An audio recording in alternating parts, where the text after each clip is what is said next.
In the very beginning of your journey, you better believe if you do an episode every single week, you should be celebrating that, especially if you just started. And if you don't, it's going to jeff things. And so the self-esteem and self-worth is actually a byproduct of the feedback that you look at. And that's why we're saying make sure you're looking at the wins and the losses, because whatever you focus on, you're going to feel, and whatever you feel is going to either build or decay your self-worth. Is it possible to celebrate myself too much, making people around me thinking I'm arrogant? Yeah. But the people around you are going to think you're a certain... It's hard because at times I feel like the people around us are going to be the way they're going to be for the majority of the time. And it's almost like you have to change what you expect, or you have to go around other people who expect different stuff. I really think that. There is nobody in my life who would ever make me feel bad for feeling good. I can't name one single person. And that's why, I mean, even the thing about the little conversation, what's the word I'm looking for? When you talk, I don't know. Brandon, you and Alan, that was wonderful. Nobody in our community, nobody on the team would ever say, wow, that's really weird that Brandon celebrated his win like that. If that's the case, I think you're probably in the wrong community. So it's definitely possible that you can celebrate yourself too much. I would say that's more going to create self-worth misalignments and self-belief misalignments. But if the community around you does not support you when you celebrate your wins, you have to check in with the people around you. You are going to make some people insecure, and that's okay. That's okay. Sometimes insecurity is a mirror for the lack that somebody else is feeling. That's totally okay. The question is, are you going to stop celebrating yourself because of the people you're around if they get insecure? If so, we have to put in some sort of alternate communities or alternate opportunities, because if you get negative feedback, if Alan comes to me and says, hey, I did something really awesome this week, and I say, dude, get out of here with that. I don't want to hear it. That's not, you talk about yourself enough. If I do that, he's never going to bring that to me again, and he may never do it again. So it's very important that you make sure you're not taking the insecurity as face value for something that you've done, because you're probably doing great stuff. To Alan's point previously, make sure you're humbling yourself constantly, because if not, then yes, you can over-celebrate yourself. Long answer. So in the episode before, so the first 20 minutes, we talked about how I reverse engineered regret for 3 months and how I felt really low about myself, and I had like some self-esteem challenges in that moment. I think the opposite can happen. That was because I was only looking at my losses. I was only looking at where I was screwing up and where I needed to improve. I wasn't looking at all the good things I was doing. Imagine that, but the opposite. You could be very inflated, and that's a dangerous game, and we did an episode on humble pie recently. Imagine a fighter who, this is a good analogy, so Kevin hits the bag, and he sparred recently, and we did an episode about how when he sparred, he was like, oh, okay, this is different. The bag doesn't hit back. And so it can be dangerous to only, imagine if he was hitting the bag every day, and he started to like, yeah, I'm awesome at punching and kicking and great. Okay, I'm good. My cardio is great. I'm awesome. And then he gets in the ring with a professional fighter and gets his ass kicked. See, that can be dangerous. So being too far on either end is dangerous. And it's really important to try your best to balance it. And the only way you can really balance it is to figure out which end you tend to be on. Do you tend to, and everyone knows, everyone think of someone right now who only looks at their wins. They look at their wins too much, if anything. Everyone knows. They're probably a little arrogant, honestly. Okay? You have that person in mind. And you don't get along with that person well if you're on the other end, by the way. Mm. And then now think of someone who's awesome. They're so awesome, but they don't like themselves. I have someone I'm thinking of right now who's so awesome, but they still have so much insecurity, and they don't think they're beautiful. That it doesn't make any sense. Okay, now think of that person. Both of them are extremes. Now think of someone who's humble but also very confident. Now think of someone who looks at their strengths but also owns, like, yeah, I suck at that. That's my bad.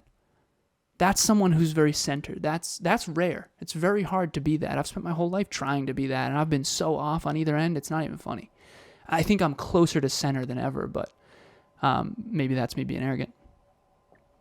I gotta throw a little joke in there. Nice. You're not arrogant. Thanks, brother. Just to go like just to answer this question and go like 1% deeper. So if you don't celebrate yourself enough, does that mean that you have very low self-worth? So you're getting cause. I don't know whose question this is, or if this is yours, Brandon. Whoever that thought process, you're getting the cause and effect mixed up. But it's actually cyclical. So I'll try to explain. Okay, so imagine you look at your wins, and that increases your self-esteem, which I think is a short-term version of self-worth. That the self-worth is an effect, not a cause. The cause is what you're focused on. So Kevin does a speech and he crushes it compared to what he thought he was going to do. That's a self-esteem booster. Now imagine he thought he was going to kill it and he ends up bombing and people are throwing veggies at him. Having the kids do push-ups. Yeah, That's right. Now all of a sudden he's going to take a self-esteem hit. And so the self-esteem and self-worth is actually a byproduct of the feedback that you look at. And that's why we're saying make sure you're looking at the wins and the losses, because whatever you focus on, you're going to feel, and whatever you feel is going to either build or decay your self-worth. You got to get, this is what I think is the through line. You got to give yourself what you deserve. Based on circumstantially, what would you give? And again, it's so hard to answer this. What would you give somebody else in your position? If somebody came up to you and said, hey, I've never done a speech and I'm going to do one, you'd probably be like, wow, that's awesome. They might not say, did you get every word right? Did you mess up at all? Did you get nervous? Did you sweat through your shirt? Did you stutter? Did you make any mistakes? They'd probably say, that's awesome that you did that. But if somebody came up to you and said, yeah, I've been a speaker for 35 years, their expectations of you would be different based on circumstances. So I really think you have to make sure you're giving yourself what you deserve. If you're new, you got to celebrate your wins. But think of it this way. Alan and I do 7 episodes a week. It would be very dangerous for us just to celebrate the fact that we do 7 episodes a week and just say, wow, you know what? Yeah, I know all those episodes sucked, but we still do 7 episodes a week. That's a dangerous place to live because we're not going to get that much better. In the very beginning of your journey, you better believe if you do an episode every single week, you should be celebrating that, especially if you just started. And if you don't, it's going to jeff things. Strong work. Thanks, man. Yeah, powerful concept. It's deep. It's one of those things that seems very surface level, but there's a lot of depth to it. How do you celebrate yourself when others around you don't see those wins as a reason to celebrate? I'm going to go with what Kev said already, which is if you're around people who don't see the value in what you're doing, they probably don't value you at the level that they should. And I'll go one layer deeper. Friendships and all relationships, and I'm learning so much about relationships from Amelia, really, and the Conscious Couple podcast. It's teaching me so much. Relationships are actually a byproduct of a mutual core value. And I remember I was in a relationship with someone and I felt very undervalued. And I eventually later on figured out why. Oh, okay, here's my core values, which I'm trying to embody more. And she doesn't embody any of those. Oh, okay, so if she valued these core values, she would embody them. So of course I don't feel valued. It's not because I'm intrinsically not valuable. It's because she doesn't value that which I am trying to become more of. So Kevin's a bodybuilder. When I'm succeeding in bodybuilding, he's inspired because he values bodybuilding. If I suddenly started doing Muay Thai and getting really good at mixed martial arts, he would value me more than someone who doesn't value mixed martial arts. We have to realize that unfortunately, whether we like to admit it or not, the value of someone is very contextual when it comes to other people. If you're a beautiful person, physically attractive, and you're on stage in a fitness show, you're going to be more valued than if you're at MIT doing math equations at a math competition. Beauty isn't valued in that context. That's not going to win you a math competition. So it's very important to understand that. And so if your friends don't value you celebrating your wins, or they don't value the things that you're celebrating, it's most likely a misaligned relationship on some level, and you just need to maybe contemplate that and reallocate time. Yeah, that's normally, exactly what I would say. I'll give a little bit of a different take just so we're not saying the same exact things. You can try to put some effort into explaining why the things are actually wins. And I know Alan would say that's the first thing to do. Lead, lever, appease. Lead, lever, appease. Mm-hmm. We had a lot of interesting quote unquote wins along this journey where for a long time we were working with David Meltzer and being mentored by him. And I remember at one point people were asking us, like, oh, is he paying you to be on his podcast? We're like, no, you don't understand. It's like one of the top podcasts in the world. We've been on here 20-something times. That's a huge thing. People would pay to be on that show. And we get to do that every other week or whenever it is. We're going to see Evan Carmichael in Toronto in 2 weeks. And he reached out to us and said, hey, do you want to interview me for my YouTube channel? And we'll do 4 30-minute interviews. And when I was thinking, really, listen to this. When I was thinking of people to interview me, I thought of you guys. My name is Nathan Schwermann. I'm from Lawrence, Kansas. I've been a client of Alan's for coming on 2 years now. And I really can't recommend his program enough. Alan's always there for me with great advice and holding me accountable every step of the way. And really leading by example. I've grown a lot in his program, but he's grown alongside with me. So I'd really recommend joining up on the program and joining the community. There are some people out there that will look and say, you're going to Toronto, you're renting an Airbnb, you're going to be spending a lot of money. That doesn't make any sense. It doesn't seem like a win. But there's also certain people, to Alan's point, who understand they have the awareness based on core values and core aspirations and core beliefs that's a really, really, really big win. I think you have to try to explain, well, it's a big win because of this, or it's a celebration, or it's worth celebrating because of this. Sometimes I think you have to give context, but to Alan's point, you might get to the point where the people around you might not want to celebrate that with you.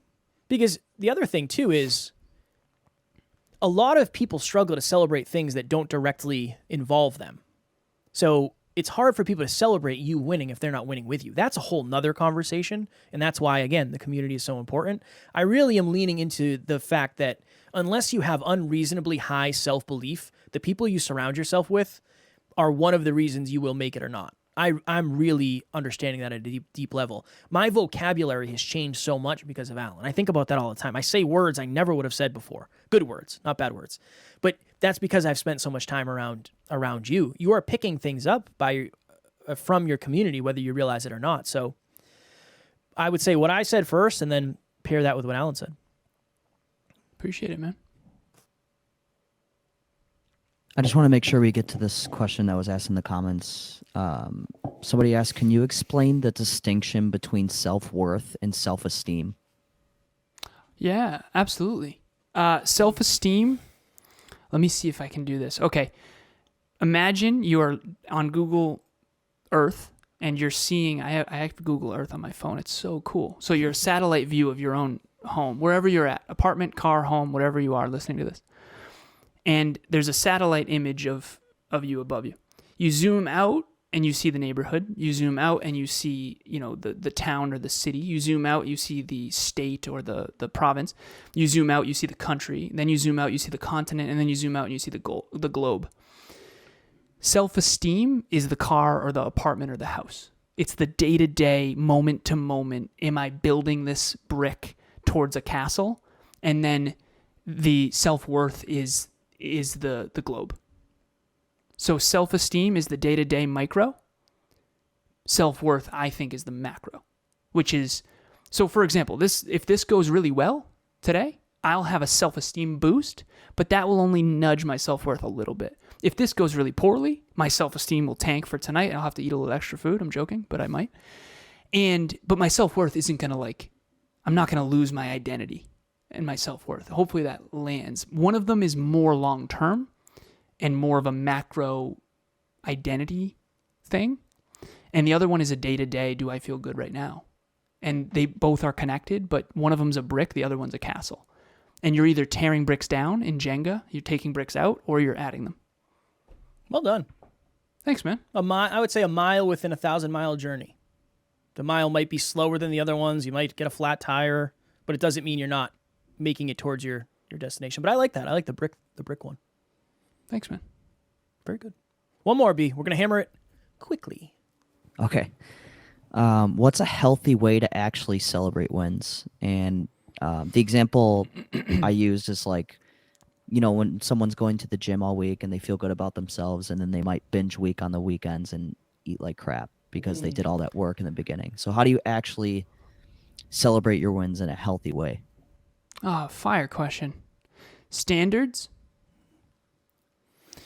Some people's standards are far too high based on their current capabilities and their current awareness. Some people's standards are way too low based on their current capabilities and awareness. It goes back to the dartboard. Brand new at darts, don't expect your standards to be hitting the bullseye every time. But if you've been playing darts for a decade and you can't hit the bullseye, you need to be a little harder on yourself. So let's say someone goes to the gym for a week and they feel really, really good about it. This is actually why we screw up. This is it right here. This is the cheat code. This is why people struggle with consistency. Because when you're consistent, I have one client who was consistent for 15 days, I want to say, in a row of exercise, started feeling good about it. The necessity went away. Because the real reason most of us do what we do is so we feel better. And so when we feel better, now it's like, I don't need to go to the gym now. I feel great. Until it starts to decay. And so I think the solution there is just realize that, you might have high self-esteem today, but if you start to erode the castle and take those Jenga blocks out, eventually the whole thing will topple. And always ask yourself, am I putting Jenga blocks in or am I taking them out? I'm doing that all the time with Emilia in our relationship. I use that analogy on the Conscious Couples podcast. I know I said it'd be quick. Whenever you break a promise to your partner or to yourself, you're taking a block out. You're taking a self-esteem hit. You're taking a relationship hit. You're taking those blocks out. Eventually, that whole thing will topple. A divorce happens in a moment, but it was an accumulation over years of broken promises and jeffings. So same with self-esteem and self-worth. All of a sudden, you wake up and you're like, oh my God, I don't feel good about me. But that was an accumulation of the last 3 months of looking only at the things I did wrong. So you just gotta not get hoodwinked by 1 week. Do not let one good week get in your head. It's really important to stay steady, stay the course, and focus on long-term sustainability. Alan and I have discussed this pretty openly. It's not a coincidence that the months we've made the most money, the month after that, we've probably made the least money. It's not a coincidence. That's very correlated. I would say this. Make sure that your celebration is in alignment with you getting to celebrate again next month. And make sure it's based in pride, not pleasure. And again, that's a fine line too. I think I just like that because it flows nicely. But the worst thing you can do if you're trying to be more financially intelligent is go make a very unintelligent decision.